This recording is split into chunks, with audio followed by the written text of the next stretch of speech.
الشيطان الرجيم بسم الله الرحمن الرحيم. Jadi Bapak, Ibu, dan saudara semuanya, sering kita sampaikan sehat adalah gaya hidup. Gaya hidup yang terbaik adalah mengikuti perilaku kehidupan Nabi dan para sahabat. Dan mencegah itu lebih utama, lebih mudah, lebih baik daripada mengobati. Al-wiqayatu khairu minal ilaj.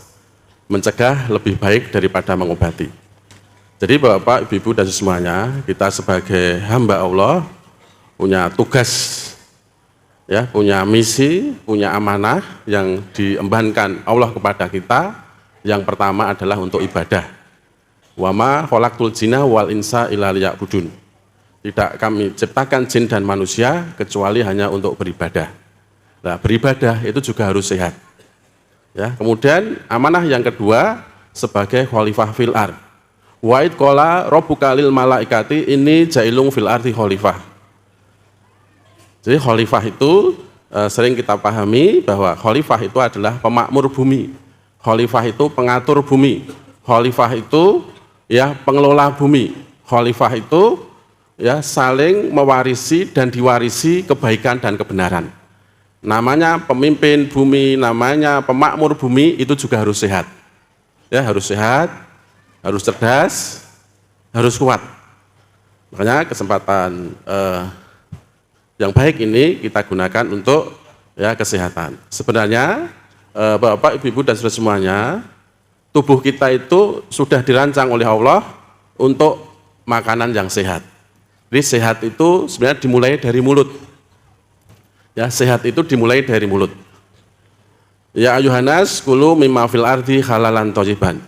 Wahai manusia, makanlah apa yang ada di bumi ini ya, yang halal lagi baik. Ya, halal zatnya ya, dan thayyib. Thayyib ini artinya bahwa makanan yang kita makan itu memenuhi kecukupan gizi untuk semua sel kita. Nah, sel kita ini, di dalam tubuh kita ini ada ratusan triliun, sekitar 100 triliun, itu semuanya butuh makanan. Nah, makan ini dimulai dari mulut kita. Allah juga membatasi wa kulu wasrobu wa la tusrifu. Makanlah dan minumlah, jangan berlebihan. Nah, sebenarnya tubuh dirancang oleh Allah untuk makanan yang sehat. Tidak butuh obat dan tidak butuh suplemen. Karena tidak ada suplemen yang lebih hebat dibanding makanan yang sehat. Ini makna makanan yang halal dan thayyib. Makan sehat tidak perlu obat. Makan tidak sehat dan gaya hidup amburadul, maka obat tidak ada gunanya. Pasti tubuh ini akan kalah. Karena kita melanggar aturan-aturan Allah. Ya, makan berlebihan. Apapun yang berlebihan pasti tidak akan baik untuk tubuh kita.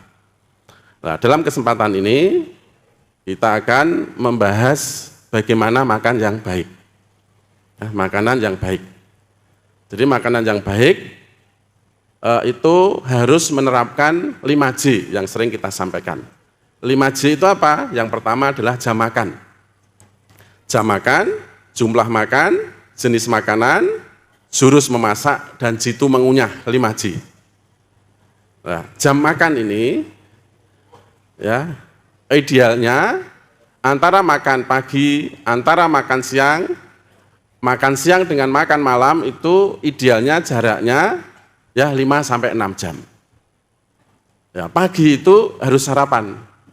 Karena pagi itu ya untuk kesiapan beraktivitas, kesiapan untuk berpikir, kesiapan untuk bekerja.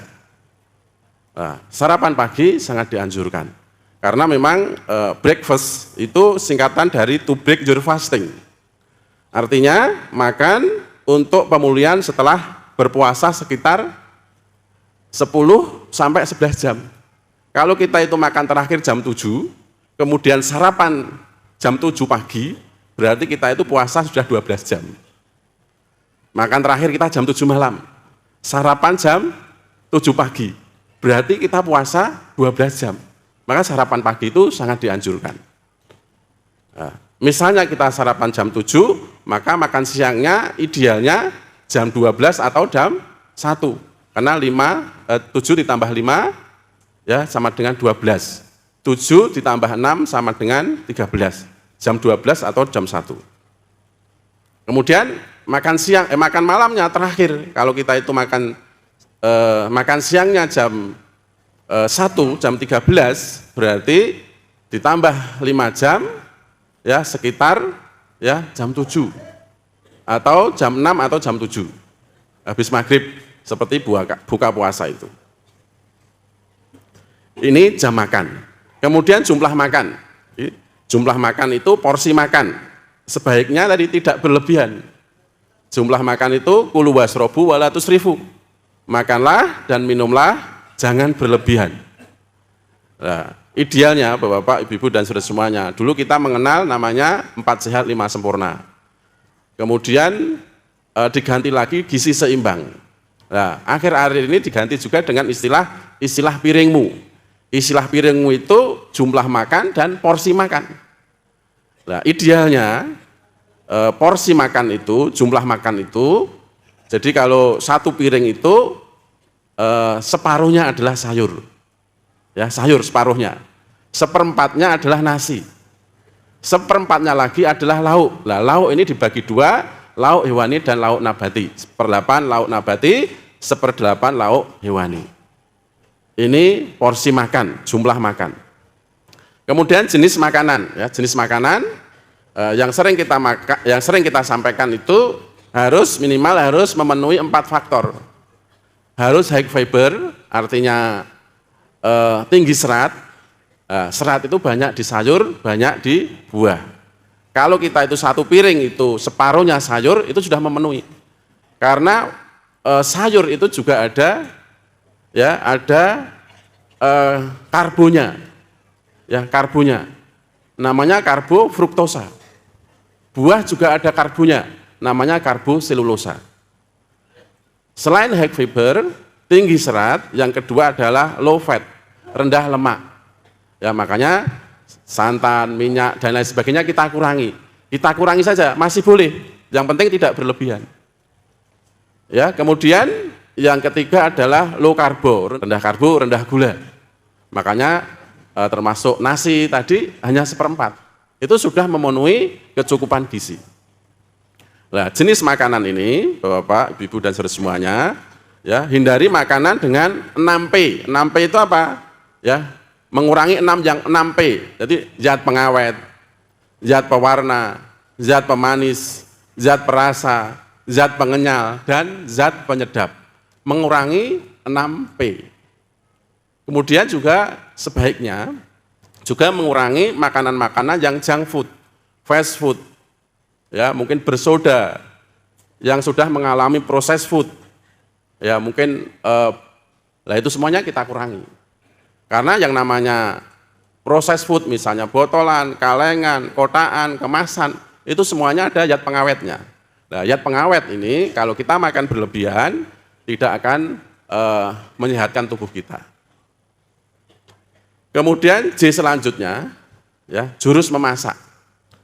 J yang keempat, ya, jurus memasak. Jurus memasak ini kurangi 6 yang putih. Yang putih, apa itu? Ya, kurangi gula, kurangi minyak, kurangi santan, kurangi garam, kurangi mitsin, kurangi tepung-tepungan. Ya, sebaiknya masak dengan jangan terlalu lama. Ganti dengan ramuan atau bumbu-bumbu kita, bumbu yang rempah-rempah yang ada di sekitar kita. Itu J yang keempat. J yang kelima, jitu mengunyah. Jadi makan jangan tergesa-gesa. Nah, makan jangan tergesa-gesa. Kunyahlah sampai lembut. Setiap kita mengunyah, maka enzim amilase yang akan membantu sistem pencernaan kita. Jadi semakin kita itu mengunyah itu semakin lama, ya, kita dulu waktu SD diajari guru-guru kita supaya mengunyah 30 kali, ya, 33 kali bahkan, ya, itu sampai sekarang berlaku, ya, sampai sekarang berlaku. Karena kalau kita mengunyah sampai 30 kali, sampai 20 kali, itu unsur dalam makanan itu semuanya bisa diserap. Ya, bisa diserap di tubuh, kemudian diedarkan ke seluruh tubuh. Ya, misalnya kita makan daging, ya kita kunyah pelan-pelan, kita nikmati. Ya, nanti semua proteinnya, semua kandungan mineralnya itu akan keluar, ya dibantu oleh enzim amilase, ya sehingga ya kalau kita itu mengunyah dengan sempurna, dengan baik, maka lambung ini kita sudah otomatis membantu lambung. Lambung bekerjanya tidak terbebani. Nah, nanti lambung akan berterima kasih kepada mulut, terima kasih ya mulut, sudah membantu saya, sehingga saya dalam mencerna makanan ini tidak butuh energi banyak. Ya, setelah di lambung, nanti usus halus juga berterima kasih kepada lambung. Usus halus berkata, ya lambung, terima kasih. Ya, sudah dicerna dengan baik. Semua mineral, karbohidrat, lemak, protein, vitamin, semuanya bisa diserap oleh tubuh dan diedarkan ke seluruh tubuh. Nah, sehingga sel-selnya tadi yang sekitar 100-an triliun tadi semuanya dapat makanan. Kalau selnya dapat makanan, maka organ itu akan baik. Sel mendapat makanan, maka jaringan ini akan baik. Jaringan akan membentuk organ. Ya. Organ akan membentuk sistem tubuh ini dengan baik. Nah, makanya simbah-simbah kita dulu, ya, ayo cepat makan. Nanti terlambat, itu betul sebenarnya. Ya. Maksudnya cepat makan itu makan yang awal. Nah, sekarang kita ganti, ayo makan lebih awal. Makan dengan tenang dan perlahan agar badan sehat dan tidak terlambat. Nah, seperti itu.